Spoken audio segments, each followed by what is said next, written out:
Selamat pagi jemaat Tuhan yang terkasih dalam Kristus. Tuhan beserta dengan kamu.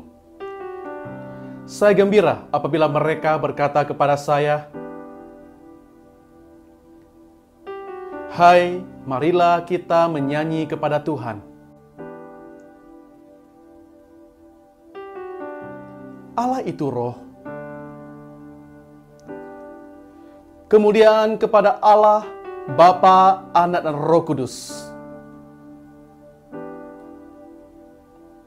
Haleluya, Kristus telah bangkit.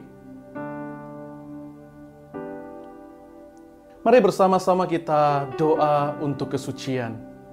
Ya Allah yang Maha Kuasa, semua hati manusia terbuka di hadapan Tuhan. Semua keinginannya diketahui oleh-Mu, dan daripadamu tiada rahasia yang tersembunyi. Sucikanlah niat hati kami dengan ilham Roh Kudus-Mu, supaya kami boleh mengasihi-Mu dengan sempurna dan memuliakan nama-Mu yang kudus dengan selayaknya. Melalui Yesus Kristus Tuhan kami.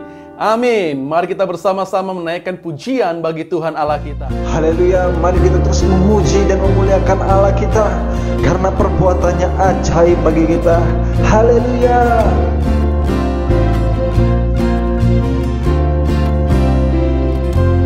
Yang hidup di dalamku, menjadikanku lebih dari pemenang.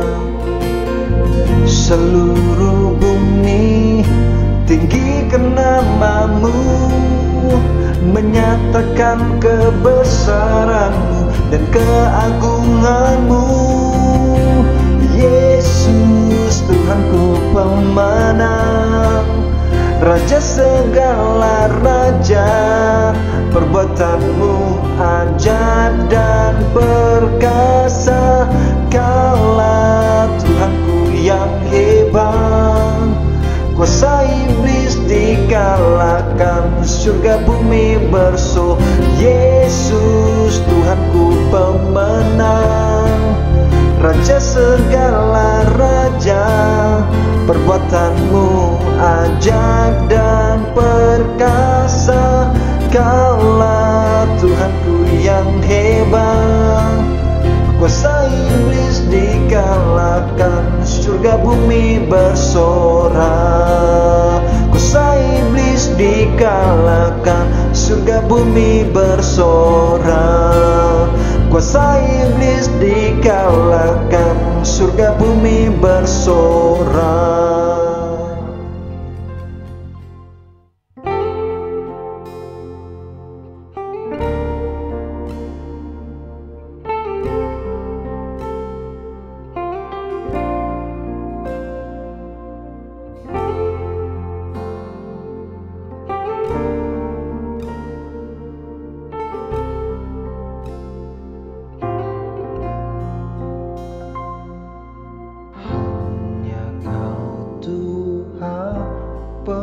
penolongku,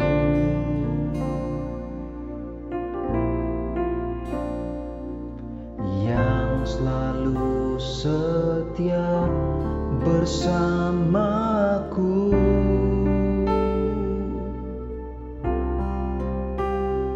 Kasih-Mu yang sanggup mengubah kehidupanku, sungguh ku berserah, sungguh ku percaya kuasa-Mu terlebih besar.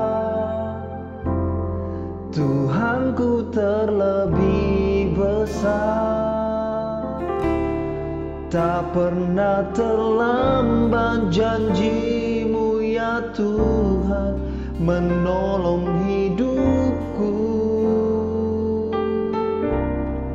Kuasa-Mu terlebih besar, Tuhanku terlebih besar, tak pernah terlambat janji-Mu ya Tuhan, pulihkan hidupku.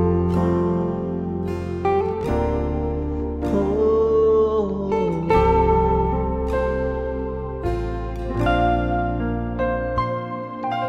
Hanya Kau Tuhan penolongku,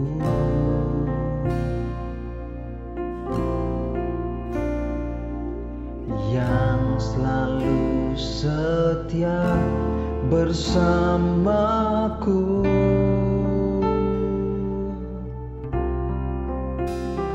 Kasih-Mu yang sanggup mengubah kehidupanku, sungguh ku berserah, sungguh ku percaya kuasa-Mu terlebih besar, Tuhanku terlebih besar, tak pernah terlambat janji-Mu ya Tuhan menolong hidupku. Kuasa-Mu terlebih besar, Tuhanku terlebih besar, tak pernah terlambat janji-Mu ya Tuhan, pulihkan hidupku. Ku percaya Kau bekerja mendatangkan kebaikan di hidupku. Ku percaya Kau bekerja mendatangkan kebaikan, mendatangkan kebaikan.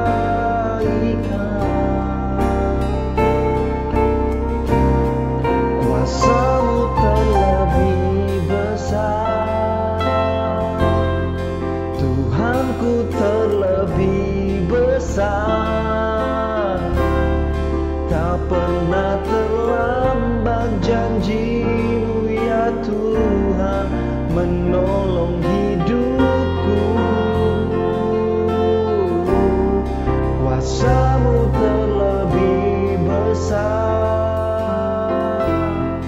Tuhanku terlebih besar,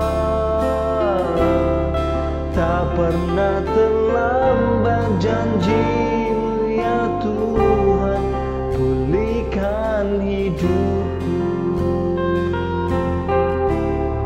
Tak pernah terlambat Tuhan, pulihkan hidupku.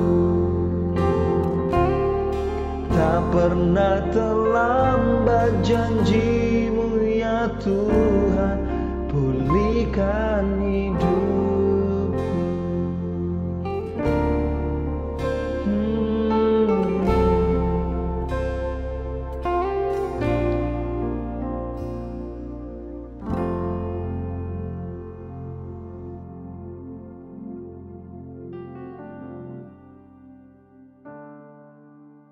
Pembacaan Alkitab diambil dari Amos pasal 7 ayat 1 sampai 17. Inilah yang diperlihatkan Tuhan Allah kepadaku. Tampak Ia membentuk kawanan belalang pada waktu rumput akhir mulai tumbuh, yaitu rumput akhir sesudah yang dipotong bagi raja. Ketika belalang mulai menghabisi tumbuh-tumbuhan di tanah, berkatalah aku, Tuhan Allah, berikanlah kiranya pengampunan. Bagaimanakah Yakub dapat bertahan? Bukankah ia kecil? Maka menyesallah Tuhan karena hal itu. Itu tidak akan terjadi, firman Tuhan. Inilah yang diperlihatkan Tuhan Allah kepadaku. Tampak Tuhan Allah memanggil api untuk melakukan hukuman. Api itu memakan habis samudera raya dan akan memakan habis tanah ladang. Lalu aku berkata, Tuhan Allah, hentikanlah kiranya. Bagaimanakah Yakub dapat bertahan? Bukankah ia kecil? Maka menyesallah Tuhan karena hal itu. Ini pun tidak akan terjadi, firman Tuhan Allah. Inilah yang diperlihatkannya kepadaku. Tampak Tuhan berdiri dekat sebuah tembok yang tegak lurus, dan di tangannya ada tali sipat. Lalu berfirmanlah Tuhan kepadaku, apakah yang kau lihat, Amos? Jawabku, tali sipat. Berfirmanlah Tuhan, sesungguhnya aku akan menaruh tali sipat di tengah-tengah umatku Israel. Aku tidak akan memaafkannya lagi. Bukit-bukit pengorbanan daripada Ishak akan dilicin-tandaskan, dan tempat-tempat kudus Israel akan diruntuhkan. Dan aku akan bangkit melawan keluarga Yerobeam dengan pedang. Lalu Amazia, imam di Betel, menyuruh orang menghadap Yerobeam, Raja Israel, dengan pesan, Amos telah mengandalkan persepakatan melawan tuanku di tengah-tengah kaum Israel. Negeri ini tidak dapat lagi menahan segala perkataannya.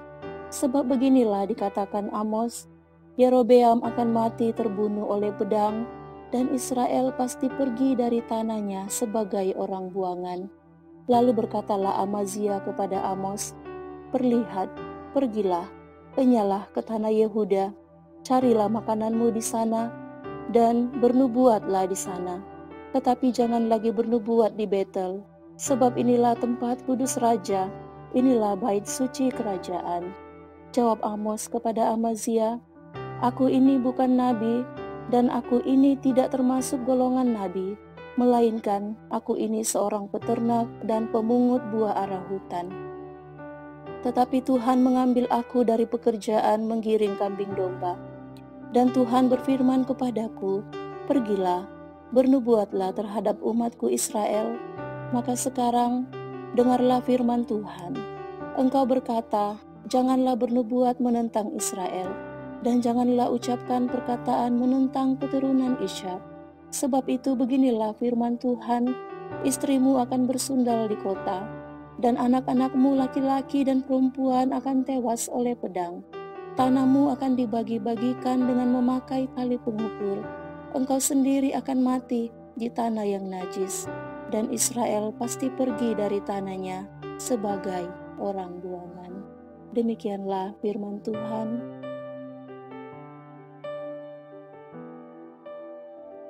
Shalom jemaat Tuhan yang saya kasih dalam nama Tuhan kita Yesus Kristus. Mari sama-sama kita merendahkan hati di hadapan Tuhan untuk mendengarkan firman-Nya. Mari sama-sama kita berdoa. Tuhan, kami ucap syukur untuk pagi yang indah ini Tuhan berikan kepada kami. Dan pada saat ini Tuhan, kami kembali lagi menyerahkan hidup kami ke dalam tangan-Mu Tuhan, untuk mendengarkan firman-Mu dan yang menjadi landasan di dalam kehidupan kami. Tolong kami Tuhan, untuk kami dapat mengerti apa yang Engkau mau di dalam kehidupan kami. Hanya di dalam nama Tuhan Yesus kami berdoa. Haleluya. Amin. Shalom jemaat Tuhan, mari sama-sama kita melihat bagian firman Tuhan yang tadi telah dibacakan di dalam Amos pasal yang ke-7. Dan tema saya pada hari ini yaitu bercermin dari teguran Allah. Saudara, kalau kita melihat pada saat ini ketika kita sedang mengalami masa-masa yang saya pikir kita semua boleh rasakan, yaitu masa-masa sulit, di mana kita sedang menghadapi satu wabah yang begitu besar, seluruh dunia mengalaminya, dan bahkan kita juga harus mengalami yang namanya kesulitan di dalam pekerjaan. Mungkin kita juga mengalami masalah ekonomi dan lain sebagainya. Nah, di dalam keadaan seperti ini, kadang-kadang kita sebagai ataupun secara manusia, kita pasti akan merasakan satu kekhawatiran, satu kegentaran yang membuat kita akhirnya putus asa, mungkin membuat kita akhirnya kecewa, dan membuat kita akhirnya menjalani hidup ini dengan sulit.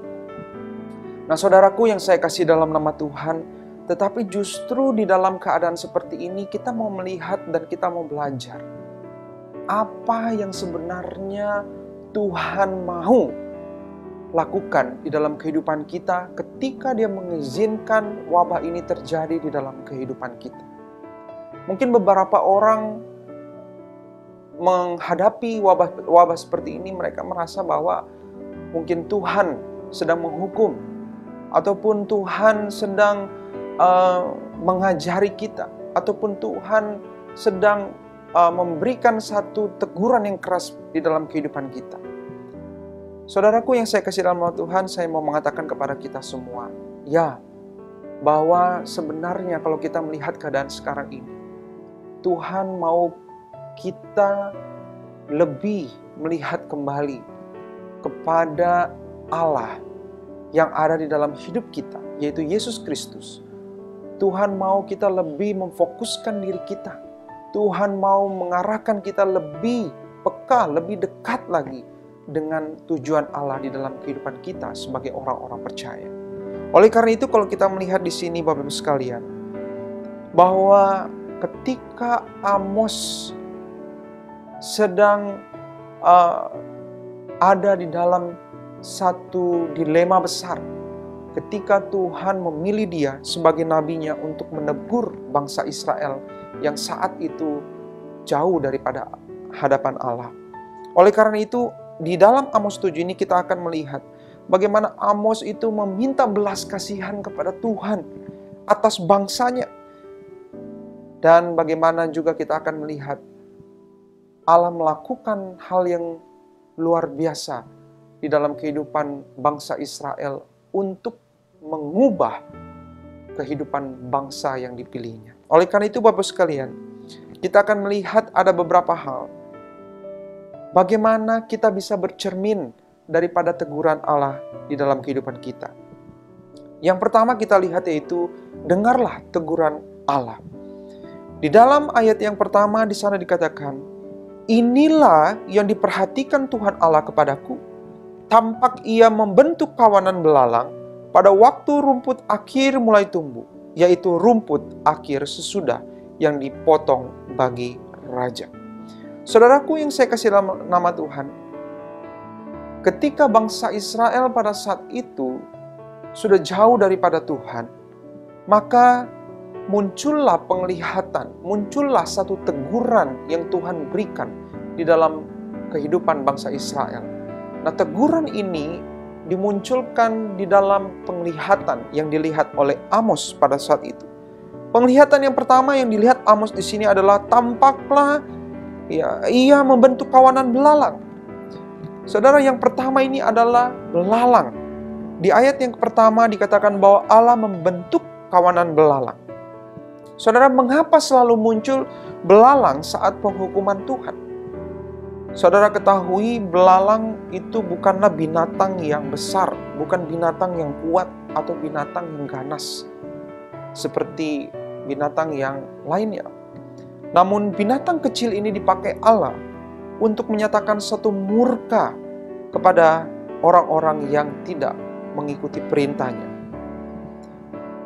Kalau kita melihat Bapak Ibu sekalian, semenjak tulah belalang pertama yang dicatat di dalam 10 tulah Musa, sampai di zaman Yoel dan sampai saat ini, serangan belalang itu telah menjadi satu kengerian tersendiri buat manusia.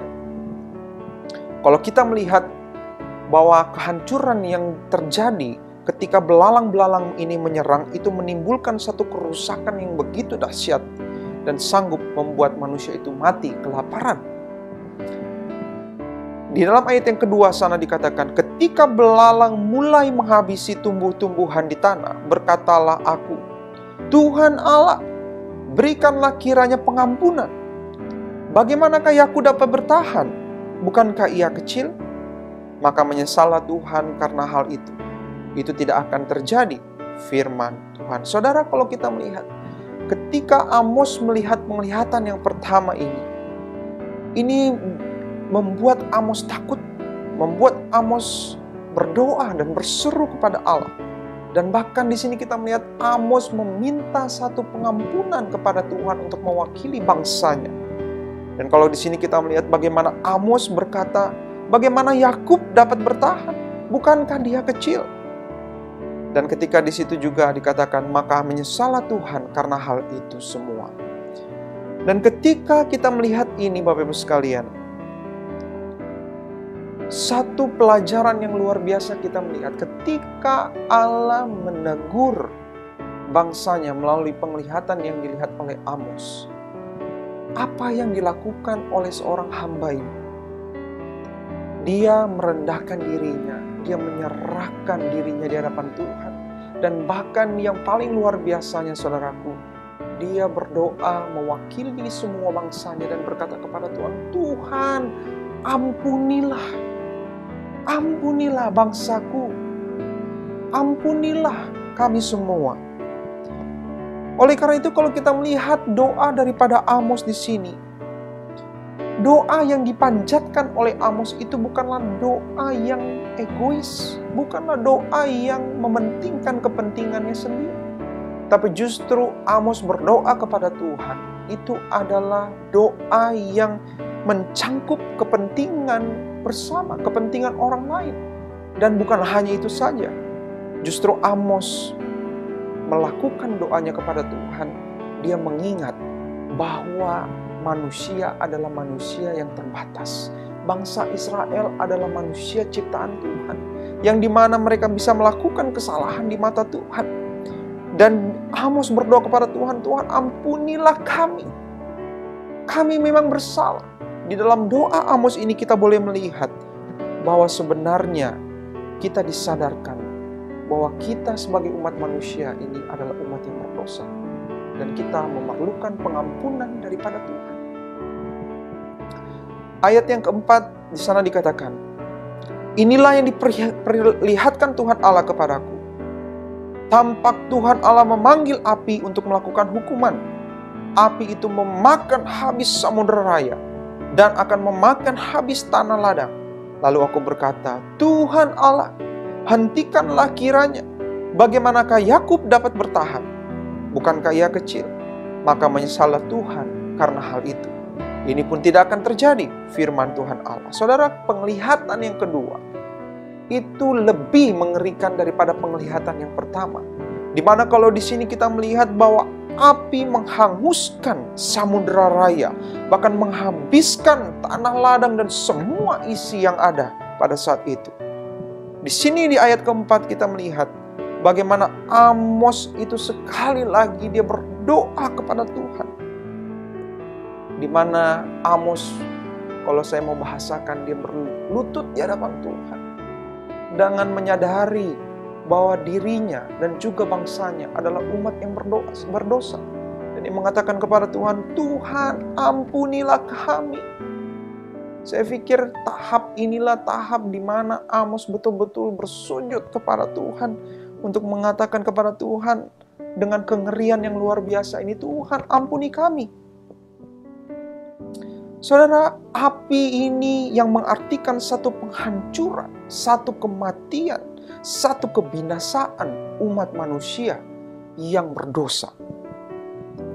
Oleh karena itu, di lain daripada itu juga api ini mengibaratkan bagaimana kekuasaan Tuhan, kekuatan Tuhan, kekuatan Allah atas penghakimannya bagi dunia ini, bagi bangsa dan negara ini.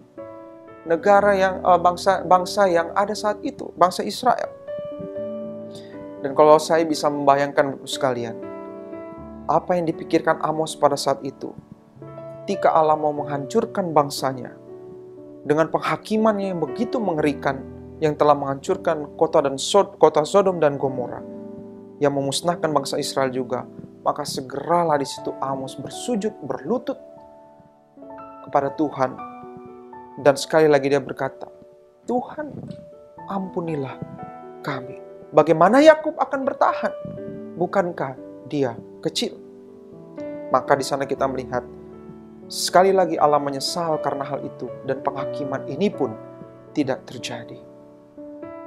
Nah, saudaraku yang saya kasih dalam nama Tuhan, kita melihat di dalam hal penghakiman ini, hal Allah seringkali kita melihat di sini, sepertinya seolah-olah dia menunda dengan apa yang akan dia lakukan dengan penghukumannya kepada bangsanya. Tetapi di sini juga kita melihat bahwa sebenarnya Allah begitu mengasihi kita. Kita jahat, kita berdosa. Kadang-kadang kita melawan perintah Allah. Dan seharusnya kita langsung dibinasakan. Seharusnya kita langsung dihancurkan. Tetapi Tuhan masih mengasihi bangsanya. Begitu juga dengan kita hari ini, Bapak Ibu sekalian. Tuhan masih mengasihi kita. Bahkan Tuhan masih memberikan kesempatan kita untuk bertobat dan kembali kepada jalannya.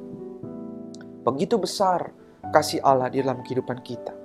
Ayat yang ke-7, 8 dan 9 di sana katakan, inilah yang diperintahkannya kepadaku. Tampak Tuhan berdiri dekat sebuah tembok yang tegak lurus dan di tangannya ada tali sipat. Lalu berfirmanlah Tuhan kepadaku, apakah yang kau lihat, Amos? Jawabku, tali sipat. Berfirmanlah Tuhan, sesungguhnya aku akan menaruh tali sipat di tengah-tengah umatku Israel. Aku tidak akan memaafkannya lagi. Bukit-bukit pengorbanan daripada Ishak akan dilicin tandaskan, dan tempat-tempat kudus Israel akan diruntuhkan, dan aku akan bangkit melawan keluarga Yerobeam dengan pedang. Saudara, kalau kita melihat penglihatan yang ketiga ini berisi akan hal di mana Allah memperlihatkan dirinya kepada Amos. Kalau kita lihat di sini bahwa tampak Tuhan berdiri dekat sebuah tembok yang tegak lurus dan di tangannya ada tali sipat. Saudara, tali sipat ini adalah semacam timbangan yang tegak lurus yang di bawahnya diberi pemberat sehingga akan menghasilkan garis tegak lurus vertikal untuk melihat mana yang berat, mana yang ringan. Dan kalau kita lihat gambaran Allah berdiri tegak, berdiri di dekat sebuah tembok, yaitu tembok yang dimana ini mengartikan Allah sedang melihat hati dari bangsa Israel, melihat kerohanian daripada bangsa Israel. Apakah sesuai dengan apa yang Tuhan mau di dalam kehidupan mereka? Saudara, kalau kita melihat ini bangsa Israel, Allah melalui anugerahnya telah memanggil dan memilih bangsa Israel dan diberikan satu hukuman atau satu hukum untuk ditaati dan dilakukan. Tapi ternyata kalau kita melihat dari perjalanan bangsa Israel, mereka mengecewakan. Mereka melakukan apa yang jahat di mata Tuhan. Dan bangsa Israel tidak melakukan apa yang Tuhan perintahkan kepada mereka. Bahkan Israel telah menyimpang jauh dari kehendaknya. Saudara, kalau kita melihat di dalam zaman Raja Yerobeam ini, bahwa keadaan politik dan agama saat itu di dalam bangsa Israel begitu hancur. Ditemukanlah berbagai macam upacara-upacara keagamaan secara lahiriah. Mereka kelihatannya sepertinya beribadah kepada Tuhan. Tapi namun mereka sebenarnya tidak melakukan di dalam hati mereka. Di bibir mereka melakukan hukum Allah, namun hati mereka itu penuh dengan perzinahan. Tempat ibadah telah dijadikan tempat satu perzinahan. Dan kalau kita melihat di sini, bahwa para imam itu lebih condong kepada berhala yang mereka buat. Saudara, di dalam kekuasaan Raja Yerobeam ini, Israel memang mengalami satu kejayaan yang luar biasa. Tapi justru di balik kejayaannya mereka, bangsa Israel jauh daripada Tuhan. Kejayaannya itu membuat mata hati mereka tertutup dan akhirnya mereka tidak bisa lagi melihat Allah. Saudara yang saya kasih dalam nama Tuhan, kalau kita melihat penglihatan pertama dan kedua Amos berdoa kepada Tuhan untuk meminta pengampunan.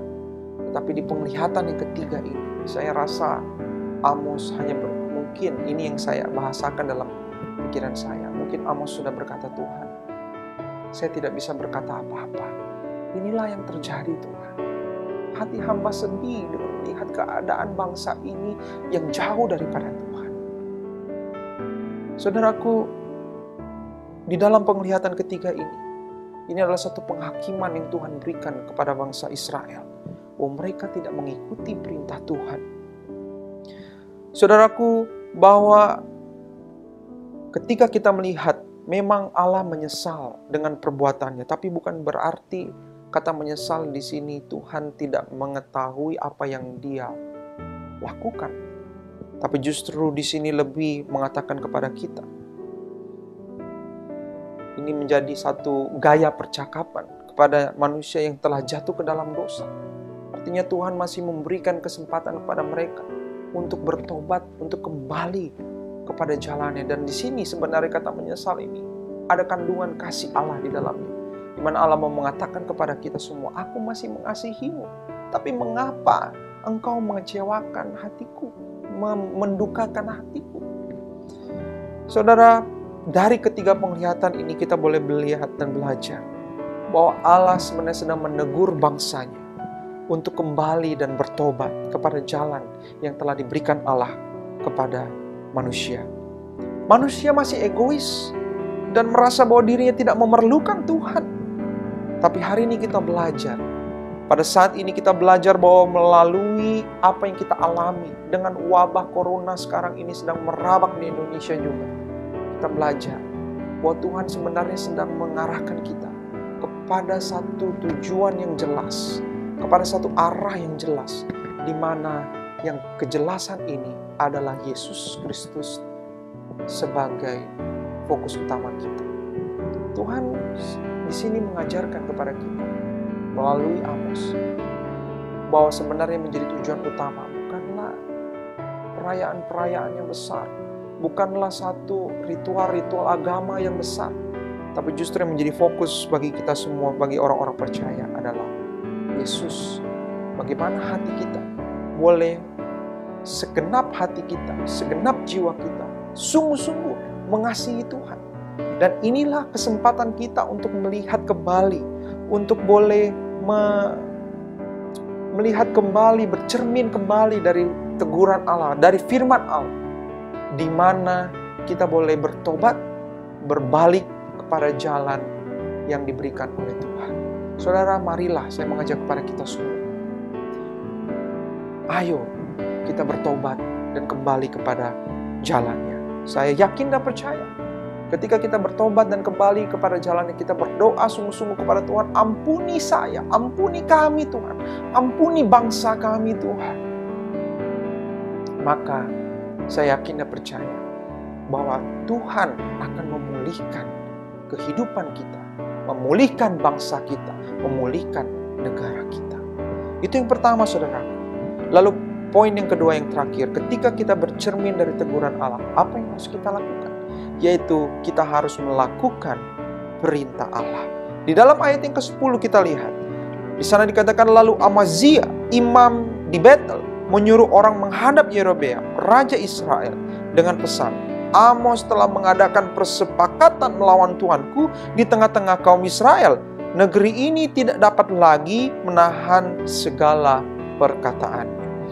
Saudara, kalau kita lihat di dalam ayat yang ke-10 ini, ayat 10 ini mengatakan bahwa Amazia adalah seorang imam di Betel. Kalau kita melihat dari latar belakang sejarahnya, bahwa Betel ini adalah tempat pertemuan antara Allah dan bangsa Israel untuk mengadakan satu ibadah dan persembahan yang harum kepada Tuhan. Namun di sini saudaraku, Yerobeam telah mengotori tempat tersebut dengan cara apa? Mendirikan patung anak lembu emas dan memperkerjakan imam untuk melayani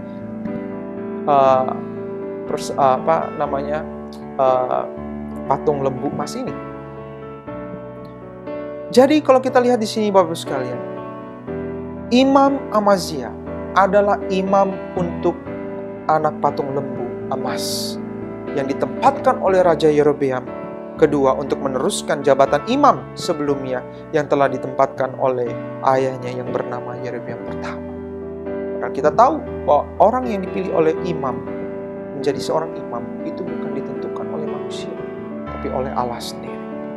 Dan Yerobeam telah melanggar akan hal ini. Nah, Amazia telah memberikan satu fitnahan kepada Amos yang mengatakan bahwa Amos sedang melakukan satu perlawanan kepada raja.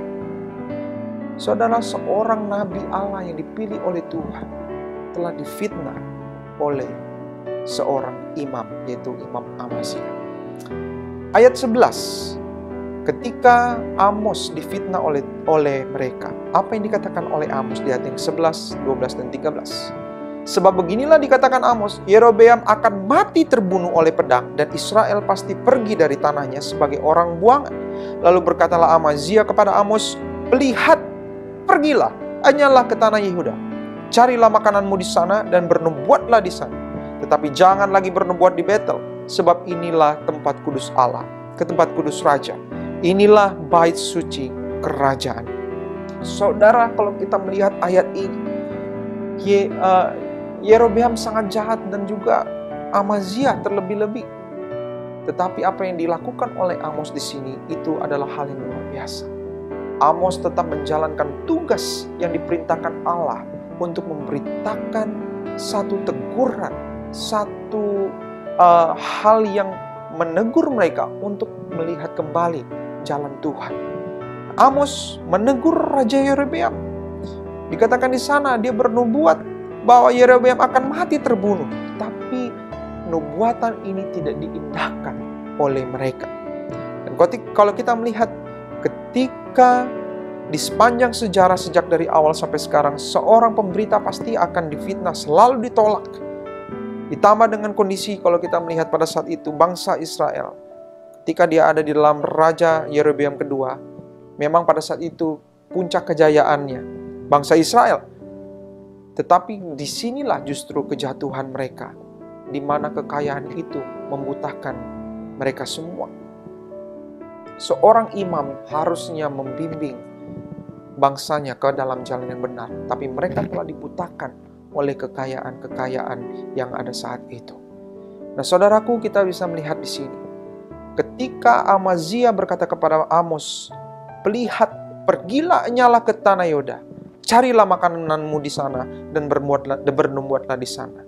Saudara, kalau kita melihat di sini bahwa inilah isi hati seorang imam yang jahat. Dia melayani Tuhan, tapi memiliki motivasi yang salah. Kesenangan, kekayaan, dan lain sebagainya yang ada di dunia itu membutakan hati daripada imam tersebut. Saudara, Raja Yerobeam dan juga Imam Amazia telah mengotori rumah ibadah Tuhan dengan mendirikan satu berhala, yaitu anak patung lembu emas. Nah, ayat yang ke-14, 15, 16, sampai 17 sana dikatakan, jawab Amos kepada Amazia, aku ini bukan nabi, dan aku ini tidak termasuk golongan nabi, melainkan aku ini seorang peternak dan pemungut buah arah hutan. Tetapi Tuhan mengambil aku dari pekerjaan menggiring kambing domba, dan Tuhan berfirman kepadaku, pergilah, bernubuatlah terhadap umatku Israel. Maka sekarang dengarlah firman Tuhan. Engkau berkata, janganlah bernubuat menentang Israel, dan janganlah ucapkan perkataan menentang keturunan Ishak. Sebab itu beginilah firman Tuhan, istrimu akan bersundal di kota, dan anak-anakmu laki-laki dan perempuan akan tewas oleh pedang. Tanahmu akan dibagi-bagikan dengan memakai tali pengukur. Engkau sendiri akan mati di tanah yang najis, dan Israel pasti pergi dari tanahnya sebagai orang buangan. Saudaraku yang saya kasih dalam nama Tuhan, hamba Tuhan sejati ini tetap memberitakan firman-Nya. Dia tetap melakukan apa yang diperintahkan oleh Tuhan kepadanya. Saudaraku yang saya kasih di dalam nama Tuhan, hamba ini melakukan apa yang benar di hadapan Tuhan. Selain dia berdoa kepada Tuhan tentang pertobatan bangsanya, dia juga tidak lupa untuk terus mewartakan Injil, mewartakan perintah Allah di dalam kehidupannya, apa yang Tuhan perintahkan di dalam hidupnya. Saudaraku, inilah menjadi pelajaran penting bagi kita. Di masa-masa sekarang ini, janganlah kita lebih khawatir dengan kehidupan kita. Tapi ketika kita melihat keadaan ini, justru kita harus berlutut di hadapan Tuhan dan berdoa di hadapan Tuhan dan katakan, Tuhan, apa yang salah dengan diri kami? Apa yang salah dengan bangsa kami? Ampuni kami, Tuhan. Ketika engkau sekarang memiliki satu kesalahan di dalam hidupmu, bertobatlah saudaraku. Dan katakan kepada Tuhan, Tuhan, aku bertobat. Aku mau kembali kepada jalan Tuhan. Dan setelah engkau bertobat, jangan lupa engkau melihat kembali apa yang Tuhan perintahkan di dalam hidupmu. Karena Tuhan tidak melihat apa yang kita lakukan. Kebaikan boleh banyak. Tapi kalau kita tidak percaya kepada Tuhan dan bertobat, kita tidak percaya sungguh-sungguh kepada Tuhan, maka itu adalah sia-sia di hadapan Tuhan. Saudaraku yang saya kasih dalam nama Tuhan, di dalam Amos 5 ayat yang 21 hingga ayat yang 22 di sana dikatakan, Aku membenci perayaanmu, aku membenci persembahanmu. Yang dituntut Tuhan adalah, adakah cinta Tuhan yang sesungguhnya di dalam hati? Saudara, menjadi pertanyaan besar bagi kita ketika kita bercermin dari teguran Allah. Pertanyaan satu yang saya melontarkan kepada kita semua, adakah cinta Tuhan yang sesungguhnya di dalam hati? Kalau engkau tidak mengasihi Tuhan dengan segenap hati, maka sia-sialah semua. Saudaraku yang saya kasih dalam Tuhan, saya mengajak kepada kita semua, ketika kita hari ini menghadapi wabah yang besar ini, jangan takut, jangan khawatir. Tapi justru saatnya kita berlutut di hadapan Tuhan dan katakan kepada Tuhan, ampuni kami, ampuni saya dengan segala kerendahan hati kita. Dan marilah kita berbalik kepada jalan yang benar. Amin. Demikian firman Tuhan bagi kita semua. Mari sama-sama kita berdoa. Tuhan, kami mengucap syukur untuk firman ini. Bila firman ini menyadarkan kepada kami semua untuk kembali kepada jalan. Tuhan, lindungi kami, Tuhan lindungi semua jemaat yang ada di rumah. Dan Tuhan, ampuni kami dengan kesalahan kami. Ampuni bangsa kami, ampuni negara kami, ampuni dunia ini Tuhan. Dan biarlah Tuhan, kami boleh kembali normal dan kami boleh melakukan kegiatan kami seperti semula. Terima kasih Tuhan. Hanya di dalam nama Tuhan Yesus kami berdoa. Haleluya. Amin. Tuhan Yesus memberkati. Mari bersama-sama kita mengakui iman kita dengan pengakuan iman Nisea. Saya percaya kepada satu Allah, Bapa yang Maha Kuasa, Pencipta langit dan bumi, segala yang kelihatan dan yang tidak kelihatan. Saya percaya kepada satu Tuhan, Yesus Kristus, Anak Allah yang tunggal, yang lahir dari Bapa sebelum ada segala zaman, Allah dari Allah, terang dari terang, Allah yang sejati dari Allah yang sejati, diperanakan dan bukan dibuat, sehakikat dengan Bapa, yang dengan perantaraannya segala sesuatu dibuat, yang telah turun dari sorga untuk kita manusia dan untuk keselamatan kita, dan menjadi daging oleh Roh Kudus dari anak darah Maria, dan menjadi manusia, yang disalibkan bagi kita di bawah pemerintahan Pontius Pilatus, menderita, mati, dan dikuburkan, yang bangkit pada hari ketiga sesuai dengan isi kitab-kitab, dan naik ke surga, yang duduk di sebelah kanan Bapa, dan akan datang kembali dengan kemuliaan untuk menghakimi orang yang hidup dan yang mati, yang kerajaannya takkan berakhir. Saya percaya kepada Roh Kudus yang menjadi Tuhan dan yang menghidupkan, yang datang dari Bapa dan Anak, yang bersama-sama dengan Bapa dan Anak disembah dan dipermuliakan, yang telah berfirman dengan perantaraan para nabi, Saya percaya kepada satu gereja yang kudus dan am dan rasuli. Saya mengakui satu baptisan untuk pengampunan dosa. Saya menantikan kebangkitan orang mati dan kehidupan di dunia yang akan datang. Amin. Sekali lagi saya mengucapkan shalom dan salam damai sejahtera untuk kita semua yang telah mengikuti ibadah Gereja Anglikan Indonesia untuk wilayah Kalimantan Timur dan Kalimantan Utara secara online. Buat Anda yang baru bergabung dengan kami, saya ucapkan selamat bergabung dan kiranya Tuhan Yesus memberkati. Di sini ada beberapa pengumuman yang ingin saya sampaikan. Yang pertama adalah mengenai persekutuan doa bersama gabungan. Setiap hari Selasa pukul 20 waktu Indonesia Tengah atau jam 8 malam melalui aplikasi Zoom, di mana Anda bisa melihat ID-nya dan juga dapat bergabung bersama dengan kami di dalam persekutuan doa gabungan ini. Saudara-saudariku, saya mengundang Anda untuk dapat masuk dalam aplikasi itu lebih awal, yaitu 5 menit sebelum jam 8, sehingga kita dapat memulai dengan tepat waktu dalam persekutuan doa kita. Dan selanjutnya adalah mengenai persembahan. Bagi saudara-saudariku yang rindu untuk memberi persembahan, persembahan dapat disalurkan via transfer ke rekening gereja yang tertera di layar Anda, baik untuk Tarakan dan Samarinda melalui Bank BNI, dan juga untuk gereja kita yang ada di Nukan melalui Bank BRI atas nama Gereja Anglikan Indonesia. Kita mengucap terima kasih buat jemaat Tuhan yang setia memberi, dan kiranya Tuhan Yesus Kristus akan memberkati kita semua. Selamat memberi, dan biarlah melalui pemberian kita, nama Tuhan akan dipermuliakan. Demikianlah pengumuman pada hari ini. Kiranya Tuhan Yesus memberkati kita semua, dan sampai jumpa lagi. Mari jemaat Tuhan, kita arahkan hati dan pikiran kita, dan dengan iman, mari kita terima berkat daripada Tuhan Allah kita. Damai sejahtera Allah yang melampaui segala akal, memelihara hati dan pikiranmu di dalam pengetahuan dan kasih Allah, dan di dalam anaknya Yesus Kristus Tuhan kita. Dan berkat Allah yang Maha Kuasa, Bapa, Anak, dan Roh Kudus, menyertai saudara dan tetap bersamamu senantiasa. Amin. Demikianlah ibadah kita pada hari ini. Kiranya kita semua diberkati Tuhan dan tetap setia, tetap kuat di dalam Kristus. Sampai jumpa di ibadah dan program selanjutnya. Tuhan Yesus memberkati. Shalom. Bagi Anda yang rindu untuk menerima pelayanan doa, silakan hubungi nomor yang tertera atau tinggalkan pesan di kolom komentar. Tim kami akan siap untuk melayani Anda.